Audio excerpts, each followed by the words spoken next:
بسم اللہ الرحمن الرحیم، السلام علیکم۔ اوپینین ایٹ 7 کے ساتھ میں ہوں حیدر مرتضیٰ۔ ناظرین، امریکی صدر ڈونلڈ ٹرمپ ویسے تو گزشتہ ہفتے کسی اور وجہ سے پاکستان میں خبروں میں رہے، اور وہ یقیناً آپ جانتے ہیں پاکستان اور بھارت کے مابین تصادم سیز فائر پر اس کا اختتام ہوا اور اس کی خبر ہمیں ڈونلڈ ٹرمپ نے دی۔ لیکن آج ہم ڈونلڈ ٹرمپ کے دورے کی بات کریں گے، ان کے خلیج کے دورے کی، سعودی عرب کے دورے کی، قطر کے دورے کی۔ اور سعودی عرب وہ ملک ہے کہ اس مرتبہ ڈونلڈ ٹرمپ نے عنان حکومت سنبھالنے کے بعد سرکاری دورہ سب سے پہلے جس ملک کا کیا ہے وہ سعودی عرب ہی ہے۔ اس دورے کے دوران وائٹ ہاؤس کی ویب سائٹ کے مطابق $600 ارب کی مجموعی طور پر جو انویسٹمنٹ ہے وہ ڈونلڈ ٹرمپ نے حاصل کی ہے سعودی عربیہ سے۔ ساتھ ہی ساتھ کچھ اہم ڈیولپمنٹس اس دورے کے دوران سامنے آئیں، اور سب سے اہم ڈیولپمنٹ یہ تھی کہ ڈونلڈ ٹرمپ نے خلیج تعاون کونسل کے اجلاس سے، جس کو محمد بن سلمان نے ہوسٹ کیا تھا، اس میں گفتگو کرتے ہوئے انہوں نے اس بات کا اعلان کیا کہ وہ سیریا سے، شام سے پابندیاں ہٹانے جا رہے ہیں اور ان کے ساتھ تعلقات جو ہیں وہ نارملائزیشن کی جانب بڑھ رہے ہیں۔ اس کے بعد ہم نے یہ دیکھا کہ اس موقع پر ان کی شام کے انٹرم پریزیڈنٹ محمد الشرع سے ملاقات بھی ہوئی ہے، اس حوالے سے بھی ہم بات کریں گے۔ ساتھ ہی ساتھ سعودی عرب کے دورے کے بعد امریکی صدر ڈونلڈ ٹرمپ قطر گئے اور وہاں پر بھی ایک بڑی انویسٹمنٹ، بلکہ اگر آپ اس انویسٹمنٹ کی تفصیلات میں جائیں تو قطر کی جانب سے بوئنگ کمپنی کی تاریخ کا سب سے بڑا آرڈر ہے جس کا معاہدہ ہوا ہے۔ ساتھ ہی ساتھ ہم یہ بھی بات کریں گے کہ ڈونلڈ ٹرمپ موجودہ جو صورتحال ہے پاکستان اور بھارت کے مابین اور بالخصوص کشمیر کے حوالے سے کیا کوئی وہ رول پلے کرنے جا رہے ہیں یا پھر نہیں، اس پر گزشتہ پروگرام میں بھی مختصراً ہم نے بات کی تھی، آج تفصیل سے بات کریں گے۔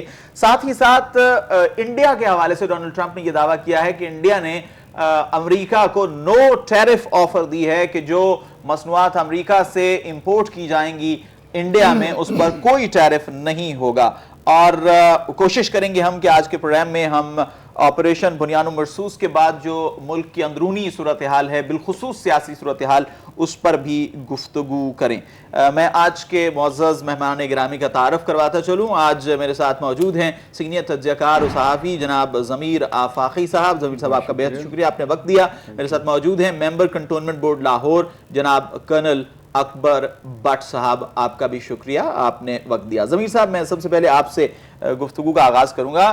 یہ بتائیے کہ جیسا کہ میں نے ابتدائیے میں بتایا کہ ایک بھاری بھرکم دورہ تھا، اس کی پوری انٹرنیشنل میڈیا میں اس کی بڑی کوریج ہوئی اور حقیقتاً یہ ایک بہت بڑا دورہ ہے، لیکن اگر اس ساری انویسٹمنٹ کے ساتھ ساتھ ہم مشرق وسطیٰ کی مجموعی صورتحال کی بات کریں اور ساتھ پیلسٹائن ایشو کی بات کریں، غزہ میں اس وقت بھی جو اسرائیل کی جانب سے بربریت جاری ہے اس کو بھی مد نظر رکھیں، تو یہ جو شراکت داری ہے وہ سعودی عرب کے ساتھ ہو یا پھر قطر کے ساتھ ہو، اس کے اس ایشو پر بالخصوص کیا اثرات مرتب ہوں گے؟ بہت شکریہ آپ کا۔ اپنے ابتدائیے میں یہ بنیادی جو سوالات تھے اس میں کافی جوابات بھی آپ نے دیے ہیں اور بڑی ایک مدلل آپ نے گفتگو کی۔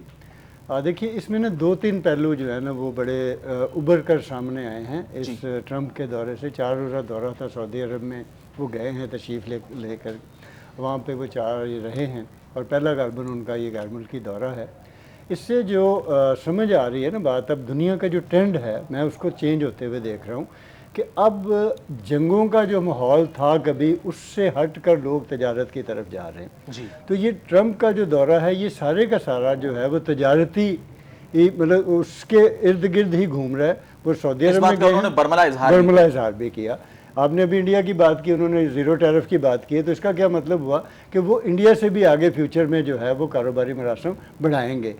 اور کیونکہ اب ظاہر جنگوں نے ویسے ہی انسانیت کو جو ہے ہمیشہ نقصان ہی پہنچایا ہے اور نقصان ہی ہوتا ہے، تو ان لوگوں کو بھی شاید ٹرمپ کو یا امریکہ کو اس بات کی سمجھ آ گئی ہے کہ اب ہمیں جو ہے فیوچر میں اپنی جو ترجیحات ہے وہ چینج کرنی چاہیے۔ لیکن دوسری طرف یہ بھی آ رہا ہے کہ ایک طرف تو وہ تجارتی معاہدے بھی کیے جا رہے ہیں، سعودی عرب نے بھاری بھرکم جو ہے ان کے ساتھ معاہدے کیے، بڑی $146 غالباً ملین کے ان کے ساتھ جو ہے وہ معاہدے ہوئے ہیں، اسی طرح سے قطر میں بھی ہوئے ہیں۔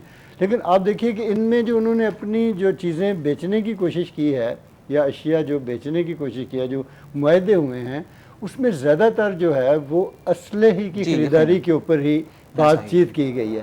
تو اس سے ایک اور بات بھی جو ہے نا وہ سامنے آ رہی ہے کہ اپنے تو وہ ملکوں میں جنگ جو ہے وہ اس طرح سے نہیں دیکھ رہے، لیکن اسلحہ جو ہے وہ بیچا جا رہا ہے مسلم ممالک میں.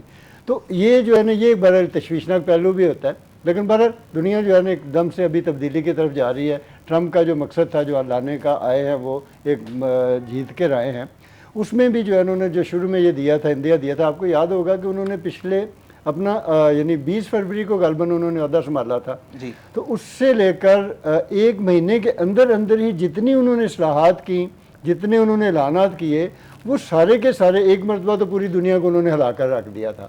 اور اب کا اعلان کر دیا، مطلب مختلف طرح کے اعلانات، آپ اس میں جناب مائیگریٹ ہوں یا وہاں پہ رہنے والے لوگ ہوں، ٹیرف کا جو ہے نا پوری دنیا میں، یہاں تک کہ کینیڈا کو انہوں نے کہہ دیا کہ جی یہ میرا جو ہے نا وہ اسٹیٹ ہے اور صوبہ اس کو بنانے کی بات کی جا رہی تھی. تو حالانکہ اس کا یورپ نے بھی کافی رد عمل دیا، لیکن پھر آہستہ آہستہ دیکھا کہ وہ ساری چیزیں نارملائز ہوتی گئیں. چائنا نے اس کو ریسک کیا، لیکن چائنا بھی رہ رہا ہے. آپ کو پتہ ہے کہ چائنا بھی اس وقت بہت بڑا کاروباری ان کا حریف بھی ہے اور حلیف بھی ہے دونوں ہی صورتوں میں. اور جو یہ بات مطلب اس کی شام کے حوالے سے بات ہے، یہ بڑی ڈیولپمنٹ ہے فلسطین کے حوالے سے. میں چاہوں گا آپ اس جانب، ابھی ہم اس جانب بھی آئیں گے شام کی طرف، کہ جو غزہ ہے، جو پیلسٹائن ہے، اس کے حوالے سے پرٹیکولرلی اس کانٹیکسٹ میں، چونکہ انٹرنیشنل میڈیا بھی اسے دیکھ رہا ہے اور بالخصوص خلیج میں اور پاکستان میں اس کو دیکھا جا رہا ہے کہ یہ جو ڈیولپمنٹس ہیں یہ ابراہم ایکارڈ اور پھر نارملائزیشن ود اسرائیل، تو اس کانٹیکسٹ میں اگر آپ دیکھیں تو ایک بات جو سامنے آئی ہے نا میڈیا میں، مطلب اس کو شاید اس طرح سے بڑی شد و مت کے ساتھ بیان نہیں کیا گیا، نہ وہ میڈیا میں اس طرح سے اس کو اچھالا گیا ہے. وہ یہ بات بھی سامنے آئی ہے کہ سعودی عرب سے کہا گیا ہے کہ جی آپ اس کو اسرائیل کو تسلیم کرنے کی طرف جو ہے نا وہ اس طرح کے اشارے دیے گئے ہیں، اور یہ آج سے نہیں کافی دیر سے ہے.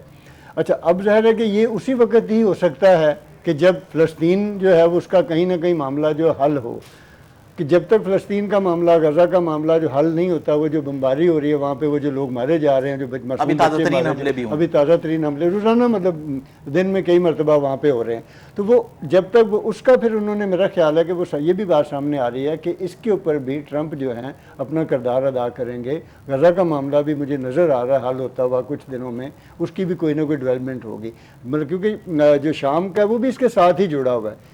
آپ کو یاد ہوگا کہ کچھ عرصہ پہلے یہ جو شام کے جو صدر ہیں محمود الشرع، ان کے اوپر $1 کروڑ کا انعام رکھا گیا تھا جی ان کی گرفتاری کے لیے، یا ان کے وہ کیا کہتے ہیں ایڈ منی بھی شاید. تو ابھی 1 مہینہ پہلے وہ بھی ختم کر دیا گیا. یہاں پہ جب گئے ہیں تو انہوں نے اس کی تعریف بھی کی ہے. تو چیزیں جو ہیں نا وہ آگے بڑھتی ہوئی نظر آ رہی ہیں، اور اس میں زیادہ فوکس جو یہ ہے کہ علاقائی جو مطلب کانفلکٹ ہیں ان سے جو ہے نا بچا جائے اور تجارت کو فروغ دیا جائے. امریکہ کے پاس بھی آپ کو پتہ ہے امریکہ کی بہت بڑی جو اکانومی کا جو دار و مدار ہے وہ تجارت کے اوپر ہی ہے، خواہ وہ اسلحے کی شکل میں ہو، خواہ وہ کسی اور صورت میں ہو. تو ٹرمپ اس وقت بہرحال ایک اچھا مینیجر جو ہے وہ ثابت ہو رہا ہے اپنے ملک کے لیے. یہ جو ہے نا اس میں ایک اچھی جو ہے نا مطلب کانا صاحب میں آپ کی جانب بڑھوں گا. آپ یہ فرمائیے کہ ہم جب غزہ کی بات کر رہے ہیں تو وہ صرف غزہ میں جو کانفلکٹس ہے اس کی بات ہم نہیں کر رہے، بلکہ ہمیں یہ یاد ہونا چاہیے کہ ڈونلڈ ٹرمپ غزہ کے حوالے سے ایک ٹیک اوور پلان بھی پہلے دے چکے ہیں، جس میں انہوں نے کہا تھا کہ غزنز جو ہیں ان کو کسی ملک میں شفٹ کر دیا جائے، اور وہاں ریئل اسٹیٹ کے حوالے سے انہوں نے بات کی کہ وہاں پر ڈیولپمنٹ ہونی چاہیے. تو آپ کیا سمجھتے ہیں کہ یہ جو شراکت داری ہے وہ پہلے تو عرب ملکوں نے اسے اسٹریٹ فارورڈلی ریجیکٹ کر دیا تھا، تو یہ جو شراکت داری بڑھ رہی ہے یہ ٹرمپ کو مجبور کرے گی کہ وہ ٹیک اوور پلان سے ہٹ جائیں، یا پھر یہ ممالک اس جانب بڑھیں گے؟ میرے خیال میں جی سب سے پہلے تو بہت شکریہ، آپ نے اتنا اچھا آج کا یہ پروگرام رکھا، اور یہ عام آدمی کے لیے پبلک اویئرنیس کے لیے بڑا ضروری ہے. غزہ کو ٹیک اوور کرنے کا پلان ٹرمپ نے دیا تھا، اور جس کے اوپر مسلم دنیا نے بڑا ریزسٹ کیا، اور ریزسٹ بات چیت سے کیا. جی غزہ کے ساتھ جو اسرائیل کی ظلم، زیادتی اور بربریت ہے، اس کے اوپر مسلمان دنیا تو سوائے ریلیاں نکالنے کے اور سوائے پریس کانفرنس کرنے کے پریکٹیکلی مسلم امہ نے کچھ بھی نہیں کیا. اور اپنے جو فلسطین کے ہمارے بہن اور بھائی ہیں، جذبات ضرور رہے ہیں ہماری عوام کے تو بہت زیادہ، اور پاکستانی عوام کے تو بہت زیادہ جذبات رہے ہیں. پاکستانی عوام تو الحمدللہ میں اکثر کہتا ہوں کہ بڑی غیور بہادر ہماری قوم ہے، ہماری عوام بہت بہادر ہے، بڑی تکڑی عوام ہے الحمدللہ. ہم جہاں بھی انٹرنیشنل طور پر جہاں بھی ہماری عوام کی، ہمارے اداروں کی ریپرزنٹیشن ہوتی ہے، اسپیشلی ہماری جو دفاعی ادارے کہیں بھی جاتے ہیں یونائٹڈ نیشنز میں، تو ان کی بڑی ایک سٹینڈنگ ہوتی ہے، بڑے وہ نمایاں ہوتے ہیں ہر جگہ کے اوپر. تو غزہ میں تو جی بہت زیادہ جو ہے وہ ظلم اور زیادتی ہوئی اور مسلم امہ نے کچھ بھی نہیں کیا. اور امریکہ کیونکہ سپر پاور ہے اور اگر وہ غزہ کو ٹیک اوور کر بھی لیتا تو مسلم امہ سے کچھ نہیں ہونا تھا. تو یہ تو ایک اوپن فیکٹ ہے. اور ہمیں بنیادی طور پر چاہیے تو یہ سر کہ مسلمانوں میں سب سے پہلے آپس میں اتحاد ہو. آپس میں تو ہمارا مسلمان دنیا کا آپس میں اتحاد نہیں ہے. ایک لا الہ الا اللہ کی بنیاد پر سب سے پہلے اسٹیٹ ٹو اسٹیٹ ریلیشن ہونے چاہیے. آپ دیکھیں ہمیں ایسا بھی ہوتا ہے کہ ہماری مسلمان ریاستیں ہوتی ہیں ایک دوسرے کے خلاف ہوتی ہیں. ایون آپ خلیج کی ریاستوں کو آپ دیکھ لیں, خلیج کی ریاستوں کو تو کم از کم سارا اکٹھا ہونا چاہیے تھا اس معاملے میں. اور امریکہ بہادر تو یہ اوپنلی اس نے اسرائیل کو سپورٹ کیا, اوپنلی سپورٹ کیا. اور جو بربریت غزہ میں ہوئی ہے اس میں امریکہ ٹوٹل شامل ہے. اور وہ ایک سپر پاور ہے, انہوں نے ایک محنت کی ہے, اپنی قوم کو انہوں نے ایک ڈگر پہ لگایا ہے, اپنے ملک کے ساتھ وہ سنسیئر ہیں. اگر ہم صرف ان کی بات, آج سپر پاور وہ کیوں ہیں؟ دنیا میں جن ملکوں نے ترقی کی ہے, ویسٹرن کنٹریز کو آپ لے لیں, گو کہ ان کی تعداد کم ہے, ان کی آبادی کم ہے, علاقہ تھوڑا ہے, لیکن they are the good manager. انہوں نے, وہ لوگ اپنے ملک کے ساتھ سنسیئر ہیں, ملک ان کا پہلے ہے اور وہ ان کی ذات بعد میں ہے. ان کا سسٹم بڑا اچھا فلو کرتا ہے, وہ بندے میٹر نہیں کرتے, سسٹم آتا ہے, لوگ آتے ہیں جاتے ہیں, لیکن سسٹم سٹینڈ کرتا ہے. ان کی جو انصاف کے ادارے ہیں وہ بڑے, ان کا جو رول ہے وہ مطلب وہاں کے لوگوں سے اگر آپ پوچھیں تو they talk very high about the judicial system of their countries. تو انہوں نے سسٹم بنایا ہے. باقی ٹرمپ صاحب ادھر ادھر آ جا رہے ہیں, تجارت کر رہے ہیں, اپنا اسلحہ بیچ رہے ہیں, لوگ اس اسلحے کو خرید رہے ہیں, لوگ آپس میں لڑ رہے ہیں, پھر اسی اسلحے سے پھر اور اسلحہ خریدتے ہیں. They are wise people, they are very sincere to their country. تو ہمیں یہ سبق سیکھنا چاہیے. اور ہمیں خصوصاً پاکستان کی ہم بات کریں, اپنے ملک کی ہم بات کریں, تو ہمیں سب لوگوں کو سیلف لیس ہو کے اپنی ذات کی نفی کر کے اپنے ملک میں بہترین سسٹم ہمارا ہونا چاہیے اور سارے اس سسٹم کو فالو کریں. صحیح. ضمیر صاحب, جیسے کرنل صاحب نے بات کر دی مسلم اتحاد کی, تو میرے پاس اتفاق سے وہ بیان بھی لکھا ہوا ہے جو سعودی عرب میں اس خصوصی میٹنگ میں, جو گلف کوآپریشن کاؤنسل کی میٹنگ تھی, اس میں ڈونلڈ ٹرمپ نے جو خطاب کرتے ہوئے کہا وہ ایران کے بارے میں. Iran must stop sponsoring terror, halt its bloody proxy wars and permanently and verifiably cease pursuit of nuclear weapons. اور اس بات کو انہوں نے اینڈ کیا کہ they can not have nuclear weapon. گو کہ اس کے جواب میں ایرانی صدر نے کہا کہ ایران کسی غنڈہ گردی کے سامنے جو ہے وہ گھٹنے نہیں ٹیکے گا. لیکن آپ کو یاد ہوگا کہ اس سے قبل بھی ایسا ہوتا رہا ہے کہ خلیج میں, سعودی عرب میں کھڑے ہو کے شاید کیا ٹرمپ جو ہے وہ مشرق وسطیٰ کے سعودی عرب کے رائیول کو تنقید کا نشانہ بنا کے سعودی عرب کو خوش کرنا چاہ رہے تھے. بنیادی طور پہ نا یہ جو ہے نا خلیج کے جتنے ممالک ہیں, جو ان کے سربراہان ہیں, ان کے لیے بھی ایک پیغام ان نے دیا ہے کہ ایران کے ساتھ جو ہے ہماری مخاصمت جو ہے وہ اس حد تک ہے کہ ہم اسے شاید برداشت نہ کر سکیں. تو آپ بھی فیوچر میں جو ہے نا اپنا اسی طرح کا کوئی لاہ عمل بنائیں. یہ بنیادی طور پہ ایک جسے کہہ لیں نا کہ سنانا نو تو کہنا انو, مطلب اس طرح کا کوئی پیغام وہ نا سامنے آیا ہے. دوسری بات جو ہے ابھی کرنل صاحب بھی بات کر رہے تھے کہ جی مسلم امہ اور کلمے کی بنیاد کے اوپر ہمیں سب کو اکٹھا ہونا چاہیے. بات یہ کہ بات یہ بڑی اچھی ہے, کہنے کی حد تک تو بہت خوبصورت ہے کہ ایک مسلم امہ کا ایک تصور ہے, لیکن مسلم امہ کا کوئی تصور پوری دنیا میں کوئی ایسا ہے نہیں جسے آپ جوائنٹلی بات کریں. وہ کیا ہو رہا ہے کہ جی مفادات ہیں, ملکوں کے مفادات ہوتے ہیں, ایک دوسرے کے ساتھ آپ مفادات جتنے آپ کسی کو فائدہ پہنچا سکتے ہیں تو آپ کے تعلقات بہت اچھے ہیں, اگر نہیں پہنچا سکتے تو پھر آپ کے کوئی تعلقات نہیں ہوتے. تو دیکھنا یہ ہوتا ہے کہ دنیا اس وقت کیسے چل رہی ہے, کس طرح سے ہمیں اپنے جو ہمارے ملک کے مفادات ہیں وہ کس طرح سے جو ہے نا لوگوں کے ساتھ کانفلکٹ کے بغیر ہم آگے بڑھ سکتے ہیں. ایران کی بات جو ہے, جو مطلب ٹرمپ نے کہی ہے وہ واضح ہے, اور آج سے نہیں ماضی سے ان کا ہے. اور اس سے ایک اور بات بھی جو سامنے آ رہی ہے وہ تشویشناک ہے کہ شاید دنیا میں جتنے بھی خصوصاً مسلم ممالک ہیں جن کے پاس نیوکلیر ہے, وہ بھی ایک یعنی ان کی نظر میں وہ کوئی بہت اچھا نہیں رکھیں گے, وہ ان کے لیے کوئی بھی سافٹ کارنر نہیں ہوگا. تو یہ تو ظاہری بات ہے کہ بار بار وہ کہہ رہا ہے, امریکہ بار بار سے کہہ رہا ہے. آپ کو پتہ ہے کہ کچھ عرصہ پہلے ہی وہاں پہ ان کے مین جو لیڈرشپ ہے ان کو بھی ان کے ملک میں ہی مارا گیا. تو یہ کوئی چھوٹی بات نہیں ہے اس طرح کی بات وہاں پہ کرنا. وہ خلیج کے جتنے ممالک ہیں, ان کے صدور ہیں, ان کے جو سربراہان ہیں, انہیں بھی ایک پیغام دیا گیا کہ جی آپ اپنا دیکھیں اور ایران کو بھی ایک پیغام دیا گیا کہ جی آپ اس کے اوپر کوئی بات کریں تاکہ آگے جو ہے نا وہ جو بھی وہ کوئی تجربات کرنا چاہ رہے ہیں اس کے اوپر نہ کریں۔ اچھا یہ بتائیے، آپ نے جو ذکر کیا مفادات کا، ایک تو مفادات کی بنیاد پر فیصلے ہو رہے ہیں، ساتھ یہ بھی ایک بات ہے کہ مفادات جو ہیں وہ کوئی ساقط اور جامد چیز نہیں ہے کہ آپ یہ دیکھیں کہ جو سیرین انٹرم پریزیڈنٹ ہیں وہ ایک زمانے میں القاعدہ کے ساتھ انہوں نے الیجنس شو کی، ان کے ساتھ رہے، امریکہ کے خلاف لڑے، اور پھر جیسا کہ آپ نے بھی ذکر کیا، اور اب جب اسد حکومت انہوں نے گرا دی تو اب امریکہ نے کھلے بازوؤں کے ساتھ اسے قبول بھی کر لیا اور اس کے سامنے وہاں پر انویسٹمنٹ کے اشارے بھی دے دیے۔ تو اس سے کیا لگتا ہے کہ دنیا یہ کہہ رہی ہے کہ ڈونلڈ ٹرمپ جو ہیں وہ انویسٹمنٹ اگر کہیں سے بھی مل جائے تو کچھ بھی کر سکتے ہیں۔ اب دیکھیں یہ بڑی ایک میں سے خوبصورت بھی بات ہے، اور دوسرا ایک المیہ یا ہمارے جیسے پاکستانی جتنے بھی لوگ ہیں، یہ ایک جذباتی قوم ہے نا، ہمیں مطلب جذبات سے ہٹ کر بھی تھوڑا سا سوچنا چاہیے کہ اگر ایک وقت میں ایک بندہ جو ہے وہ ٹیررسٹ ہے اور اس کے اوپر کروڑوں ڈالر کا انعام رکھا ہوا ہے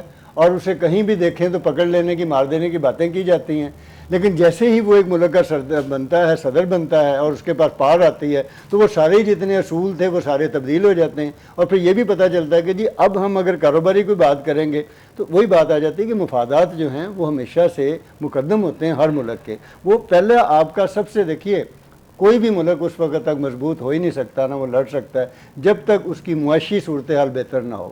تو یہ امریکہ بہرحال یہ جانتا ہے، اور میرا خیال ہے کہ ہم لوگوں کو بھی، ہم جیسے ملکوں کو بھی یہ جاننا چاہیے کہ ہمیں اپنے نیبرنگ کنٹری کے ساتھ اچھے تعلقات کی جو ہے نا بنیاد ڈالنی چاہیے تاکہ آپ کی تجارت ہو، اور خطے میں غربت، بھوک، بیماریاں اور یہ اس طرح کے جتنے بھی المیے ہیں، ان المیوں سے جنم لینے والے جو آگے مسائل ہیں، ہم ان سے باہر نکل سکیں۔ یورپ کا بہرحال یہ ہے، یہ سارے لوگ جو ہیں اس معاملے میں وہ اس طرح سے جذباتی نہیں ہیں جس طرح سے ہم ہیں، تو جذبات سے ہٹ کے اور دیکھنا چاہیے، پھر ہی ہم کوئی آگے ہم بھی بہتر مطلب اپنا کردار ادا کر سکتے ہیں اس معاملے میں۔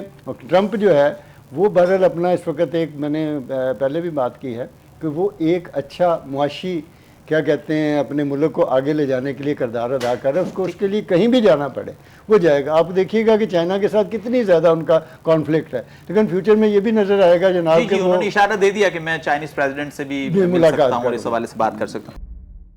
کنر صاحب یہ فرمائیے، دوسرا جو دورہ اس کے بعد ہوا وہ قطر کا ہوا، اور قطر کے حوالے سے اگر ہم دیکھتے ہیں تو گزشتہ کچھ سالوں سے قطر نے بڑا ایمرج کیا ہے اپنی سافٹ پاور کو یوز کرتے ہوئے، خصوصاً جو میڈیا کی پاور انہوں نے یوز کی ہے، اور ہم نے یہ دیکھا کہ ان کی سعودی عرب کے ساتھ کچھ مخاصمت بھی رہی اور پھر معاملات خوش اسلوبی کی جانب بڑھے۔ تو میں آپ سے یہ جاننا چاہوں گا، اگر آپ طالبان کے جو مذاکرات ہیں وہ بھی دیکھیں تو وہ دوحہ میں ہوئے تھے، اس کے بعد یوکرین اور یوکرین اور رشیا کے حوالے سے بھی کچھ ایسی ڈیولپمنٹس ہمارے سامنے آئیں، تو آپ سمجھتے ہیں کہ قطر جو ہے وہ حماس اور اسرائیل کے مابین کسی طریقے سے کچھ میڈیشن کر سکتا ہے اور غزہ کے جو لوگ جس کرب سے گزر رہے ہیں اس کا خاتمہ ہو جائے؟ جی میرے خیال میں تو یہ جو میڈیشن ہے قطر کی، یہ ممکن نہیں ہے ایٹ ہز اون، یہ تو تبھی ممکن ہے، وہ ایک قطر کا ایک صرف سامنے فرنٹ پہ ایک فیس ہوگا کہ جی یہ قطر میں یہ ہو رہا ہے، اور جو ایک قطر کی زمین استعمال ہوگی، باقی تو یہ سارے کا سارا سپانسرڈ جی امریکہ سے ہوگا، اور امریکہ ہی جو چاہے گا بیسیکلی وہی ہوگا، اس کے علاوہ اور کچھ نہیں ہو سکتا۔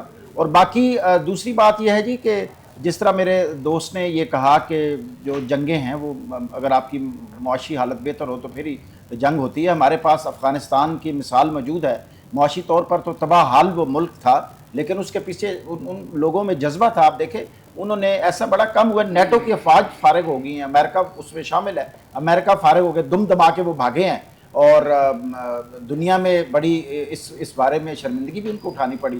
تو معاشرت کے بغیر وہ کچھ بھی نہیں تھے۔ انٹرپٹ نہیں کرنا چاہیے، ٹھیک، میں آپ کی طرف بات کروں، آپ کو اپنا ٹائم ملے گا جی، آپ اپنے ٹائم پہ بات کیجیے۔ تو بات یہ ہے کہ یہ بنیادی طور پر جذبہ ہوتا ہے، یہ بنیادی طور پر ایک آبجیکٹو ہوتا ہے، اور ایک موٹیویشن ہوتی ہے جس سے آپ جنگ لڑتے ہیں۔ اور جنگ اگر آپ کے پاس جتنے مرضی آپ کے پاس سوفسٹیکیٹڈ ویپن ہو، جو کچھ ہو، ابھی نیٹو کے پاس کیا کچھ نہیں ہے جی، مطلب ہے کہ جتنے بھی دنیا کے ڈیولپ کنٹریز ہیں آلموسٹ وہ نیٹو کے ممبرز ہیں، اور وہ یہاں پہ آئے اور کس طرح جی وہ ناکام اچھا کنر صاحب، اس میں ایک خیال یہ بھی ہے، ایک ہلکا فکر یہ خیال کرتا ہے کہ امریکہ نے جو گین کرنا تھا وہاں سے وہ کر چکا تھا، اینڈ اسے یہاں جانا ہی تھا. گو کہ ڈونلڈ ٹرمپ نے بھی بعد میں آ کے کہا کہ جس طرح سے ہم نے ایگزٹ کیا وہ ایک امریکہ کے لیے ہزیمت اور شرمندگی کا سبب بنا. لیکن ایک ہلکا فکر یہ خیال کرتا ہے کہ امریکہ کو وہاں سے جانا ہی تھا, آج نہیں تو کل. جی بات یہ ہے کہ ایک لوگوں کی اپنی اپنی سوچ ہے. جیسے میرے فاضل ممبر جو ہیں وہ میرے سے اختلاف کرتے ہیں کہ جی جنگ جو ہے وہ معاشی حالت بہتر ہو تو تبھی لڑی جاتی ہے. ان کی سوچ ہے, میری اپنی سوچ ہے, آپ کی اپنی سوچ ہوگی, اسی طرح کچھ اور لوگوں کی. حقیقت یہ ہے کہ وہ اس طرح کبھی بھی وہاں سے جانا نہیں چاہتے تھے. وہ وہاں پہ آئے, انہوں نے بڑا اپنا جو ہے ہر لحاظ سے نقصان بھی ہوا, ان کی معیشت کا نقصان ہوا, ان کی لوگوں کا نقصان ہوا, لیکن وہاں سے وہ جیت نہیں سکے جی. وہ بڑی ان کو ندامت ہوئی, یعنی ان کو ایک آنریبل ایگزٹ جس کو کہتے ہیں نا جی, آنریبل ایگزٹ ان کو وہاں سے نہیں ملا. کوئی ایسے حالات نہیں مل سکے جی. تو بات یہ ہے کہ جب وکٹری نہیں ہے, دیکھیں ان کی مرضی سے وہاں کچھ بھی نہیں ہوا جی. نہ وہ اپنی مرضی سے حکومت لا سکے, نہ وہ اپنی مرضی سے لوگوں کو ساتھ میں لا سکے, نہ وہ لڑائی کو ختم کر سکے, نہ اس میں کوئی اور وہ پازیٹیو رول ادا کر سکے. لڑائی وہ ہار گئے جی, جو ان کے آبجیکٹیو تھے وہ پورے نہیں ہوئے اور وہ دم دبا کے بھاگ گئے جی. تو بات یہ ہے کہ جو ابھی دیکھیں ہماری پاکستانی قوم الحمدللہ, ہماری معاشی حالت کیا ہے جی, دنیا مذاق اڑاتی ہے ہمارا. IMF کے سامنے جو ہے وہ ہم ہاتھ پھیلاتے ہیں. اپنا انٹرنل ہمارا جو مینجمنٹ سسٹم ہے وہ بڑا کمزور ہے. یعنی ہمارے اداروں میں, آپ کسی پرائیویٹ ادارے میں چلے جائیں, وہاں پہ عوام کو کام شام پڑتا ہے تو نہ عزت ہوتی ہے نہ کام ہوتا ہے. عوام کی ٹیکس کے پیسے کی لوٹ مار ہے. ایک چند لوگ ہیں جی وہ کھا پی رہے ہیں. تو بات یہ ہے کہ آپ کو ایک اچھے مینجمنٹ جو ہے, ایک اچھی مینجمنٹ ہونی چاہیے اور اپنے ملک کے ساتھ آپ کو مخلص ہونا چاہیے. اور جب آپ ملک کے ساتھ مخلص, ہماری اکانومی خراب ہے, اس میں کوئی نہیں ہے, ہم اپنا ملک قرضوں پہ چلا رہے ہیں, لیکن الحمدللہ ہمارا ایک ادارہ ہے, ہمارا جو دفاعی ادارہ ہے الحمدللہ, اس نے آپ دیکھ لیں تاریخ رقم کر دی ہے. پروفیشنلی اتنا ایکسلنس وہ گیا ہے عروج پہ الحمدللہ. اس نے اپنی وہ جو طاقت پکڑی ہے الحمدللہ, اور اس نے دنیا کو حیران کر دی ہے. اور ہم نے تو ابھی تو خطے میں الحمدللہ, ہم اللہ کا شکر ہے کہ ابھی خطے میں پاکستان کی جو ملٹری طاقت ہے وہ نمبر 1 ہے. تو ہماری تو اکانومی نہیں تھی جی, ہماری اپنی ذاتی مثال ہے. یہ انڈیا میں ساتھ ہی جو ان کے وزیر اعظم صاحب ہیں وہ اپنے پبلک جلسوں میں, پبلک گیدرنگ میں ادھر ادھر وہ مذاق اڑاتے تھے ہمارا. ان کے جو میڈیا میں لوگ ہیں وہ ہمارا مذاق اڑاتے تھے. تو وہ تو زبانی باتیں تھی نا جی, اکانومی ٹھیک ہے جی ان کی ہم سے بہتر ہے, لیکن ہم نے ان کو ناکو چنے چبوا دیے. تو لہٰذا جذبہ ہونا چاہیے جی. معیشت جو ہے نا وہ کہتے ہیں مومن ہے تو بے تیغ بھی لڑتا ہے سپاہی. تو انشاءاللہ تعالی جو ہے وہ قطر کی جیسے آپ نے بات کی تو وہ میڈیشن کا رول ادا کرے گا, لیکن جی وہ کسی کے کہنے پہ کرے گا, اس کی اپنی کوئی سے یا نو ہو نہیں ہے. ٹھیک, ہمیں جوائن کیا ہے جناب جاوید قصوری صاحب نے. آپ امیر جماعت اسلامی وسطی پنجاب ہیں. سر آپ کا بے حد شکریہ, آپ نے جوائن کیا. آج ہم نے کچھ بات کی ہے ڈونلڈ ٹرمپ کے خلیج کے دورے کے حوالے سے, اور سعودی عرب میں جو ان کا شاندار استقبال ہوا, ایک خطیر رقم ہے جو سرمایہ کاری کے مد میں, جس کے اعلانات وائٹ ہاؤس نے بھی کیے, اور پھر وہ قطر گئے, وہاں پر بھی بوئنگ کی تاریخ کا سب سے بڑا آرڈر جو ہے اس کا معاہدہ ہوا قطر کے ساتھ امریکہ کا. تو ہم یہ جاننا چاہ رہے تھے کہ یہ جو شراکت داری ہے وہ سعودی عرب کی ہو یا پھر قطر کی ہو یا پھر دیگر خلیجی ممالک کی ہو امریکہ کے ساتھ, اس کے جو اس وقت آن گوئنگ سچویشن ہے غزہ میں اور فلسطین کا جو ایشو ہے, اس پر کیا متوقع اثرات مرتب ہو سکتے ہیں؟ جی بسم اللہ الرحمن الرحیم. میں گزارش کروں گا کہ امریکہ کے اپنے مفادات ہیں, اپنے اس کے ٹارگٹ ہیں, اور مشرق وسطیٰ کے اندر اس وقت جتنے پرابلم ہیں, اگر آپ اس کی ڈیپ سٹڈی کریں تو ان پرابلم کو پیدا کرنے کا پورا سہرا بھی امریکہ کے ہی سر ہے. ہم جانتے ہیں کہ اسرائیل کو آج تک آکسیجن کس نے فراہم کی ہے, اسرائیل کو سپورٹ کون کرتا رہا ہے. گزشتہ 18 مہینوں سے جو اسرائیل درندگی کر رہا ہے, امریکہ براہ راست اس قتل عام میں شریک ہے, اور وہ وہاں اپنے بحری بیڑے لے کے کھڑا ہوا ہے, اور وہ آنکھیں نکالتا ہے قرب و جوار کے سارے ممالک کو کہ اگر کسی نے اسرائیل کو روکنے کی کوشش کی تو ہمارا بحری بیڑا پھر اس کے تحفظ کے لیے کھڑا ہوا ہے. اس کا ذکر انہوں نے کیا. تو اس لیے میں آپ سے کرنا چاہتا ہوں کہ امریکہ تو اس پورے خطے میں وہ پارٹ آف پرابلم ہے, پارٹ آف سلوشن نہیں ہے.